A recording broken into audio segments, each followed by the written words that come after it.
Tableau 4. Georges est assis sur le banc. Alexis arrive sur scène en tenant un objet derrière son dos. Tu es bien matinal. Toi aussi. Je pensais que tu dormais encore. Le trop grand bonheur finit par lasser. On se lasse de tout. Sauf de l'oubli. Que tiens-tu derrière ton dos? Petit rien. Cela m'a l'air bien lourd pour un petit rien. Tu te fais une montagne de tout. Je vois surtout que je vais devoir faire accoucher une souris. Disons que c'est un cadeau. C'est pour moi? Seulement s'il te convient. Je ne comprends pas. Tu n'as tout de même pas fait tes courses en pleine nuit. Tu ne l'as pas volé au moins. Voilà. C'est toujours la même chose. On s'efforce de faire un cadeau et on le se retrouve sur un rocher. Ne te fâche pas. Tes cadeaux me font toujours plaisir. Il lui donne le cadeau. C'est un dictionnaire. Un dictionnaire? Pour moi? Tous ces mots rien que pour moi? En un mot, oui. Il le tient dans ses mains, comme la Bible. C'est trop. C'est bien trop pour moi. On ne fait jamais assez pour un ami. Tu as parfaitement raison. Ainsi, tu auras toujours un ami près de toi, même si je disparais. Pourquoi dis-tu cela? Je ne sais pas, une idée comme ça. Je n'aime pas tes idées. Si tu n'es pas là avec moi, à qui pourrais-je parler de mon trésor? Bon, je serai toujours là. Ah, tout de même. Tu te fais toujours prier. C'est ma façon à moi de devenir Dieu. Tu sais bien que Dieu est mort. Ah, peste, j'oublie toujours. Montrant le dictionnaire. On le regarde? Bien sûr. Comme il est beau, le petit. Pour te remercier, je vais t'offrir un mot. Un bon alors. Tu sais bien que le hasard fait bien les choses. Heureusement, il y a la nécessité. Il ouvre au hasard et pose son doigt sur la page. Motus. Mais c'est du latin. Silence. Je n'ai pas encore lu la définition. Latinisation du mot. Interjection pour inviter quelqu'un à garder le silence. Ce n'est pas un cadeau. Je n'ai pas fini de lire. Il y a aussi une citation de Jean-Paul. Comme ça, motus, bouche cousue. Ce mot est trop mûr. Il brise le son. Il donne le ton de la conversation. Désires-tu un autre mot? Ce serait pour moi un grand plaisir. Apraxie. Mais c'est du grec. Il a été tiré du grec par Nicolas. Et la définition exacte? Attends, je regarde l'étymologie. Il se croise les bras. J'attends.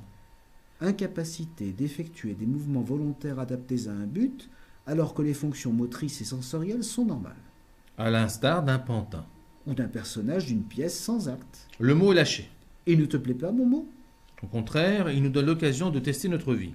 Tu pourrais être plus précis? C'est pourtant simple. Nous allons donner un but à notre vie et ensuite nous effectuerons des mouvements volontaires adaptés à notre but. Ainsi, nous montrerons que nous vivons. Et quel but allons-nous choisir? Je cherche. Nous ne sommes pas sortis de l'auberge. C'est du grec, pas d'espagnol. Pour moi, c'est de l'hébreu. Eureka! Mais c'est du grec! Nous allons aller au bord et faire le pas suspendu de la cigogne. Quoi?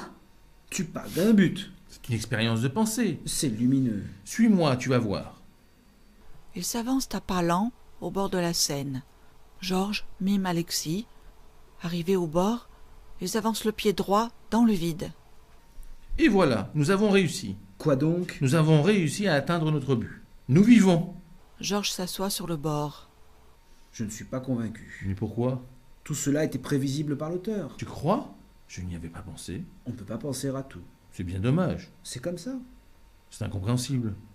N'est-ce pas plus beau ainsi? Je ne suis pas encore décidé. Je dois te l'avouer, moi non plus. Je me demande si l'essence précède l'existence. Pourquoi? J'occupe mon esprit, je me sens mal.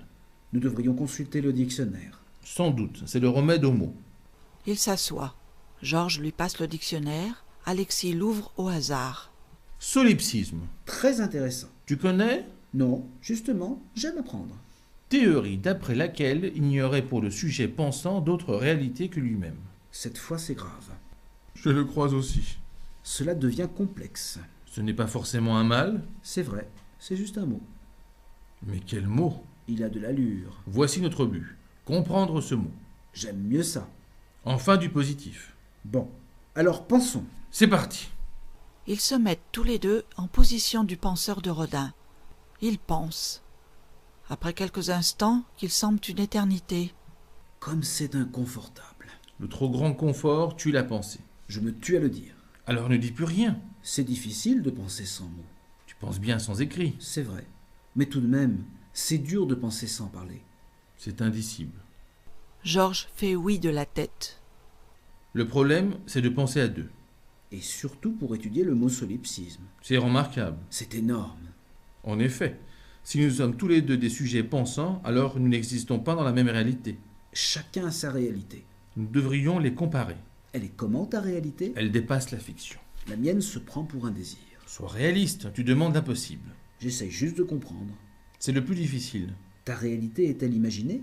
Disons que ce n'est pas celle dont tu as rêvé. Tiens, tu as quelque chose de mieux à me proposer? De mieux, je ne sais pas. En tout cas, c'est différent. Alors c'est digne d'éloge. Il ne faut pas exagérer. Ce n'est que ma réalité. Mais elle est unique d'après le mot. Je te l'accorde. Cependant, son unicité pourrait bien être sa seule propriété remarquable. Elle a aussi le mérite d'exister. Pour une réalité, c'est la moindre des choses. Alors elle est comment? Elle est ramifiée, avec des branches. Drôle d'idée pour quelqu'un qui n'est pas un arbre. Elle est multiple, si tu préfères. Avec plein de monde? Oui, une multitude. Et où te trouves-tu dans cette pléthore?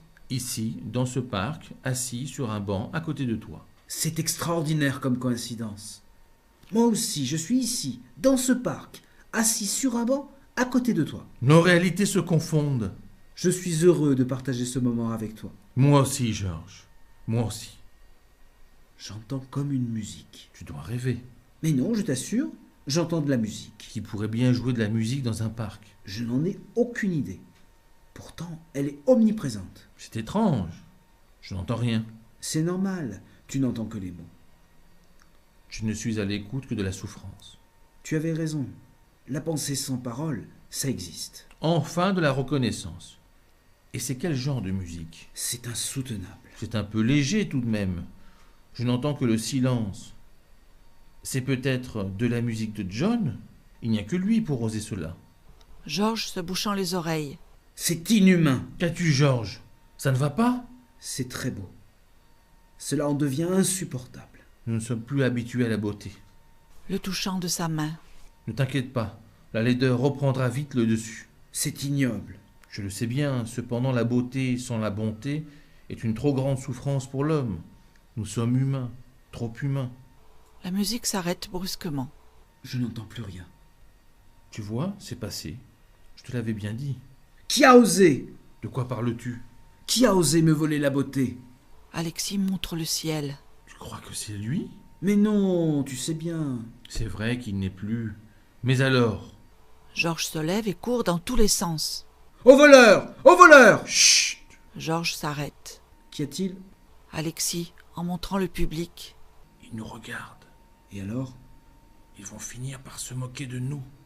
Ils s'approchent tous les deux du bord de la Seine. Ils sont tapis dans le noir, mais ils n'ont pas l'air méchants. J'avais tort. Alexis revient sur ses pas. L'auteur a pensé au public. Georges revient vers Alexis, derrière le banc. Ou alors, c'est de l'indifférence. On ne sait jamais. Cachons notre misère.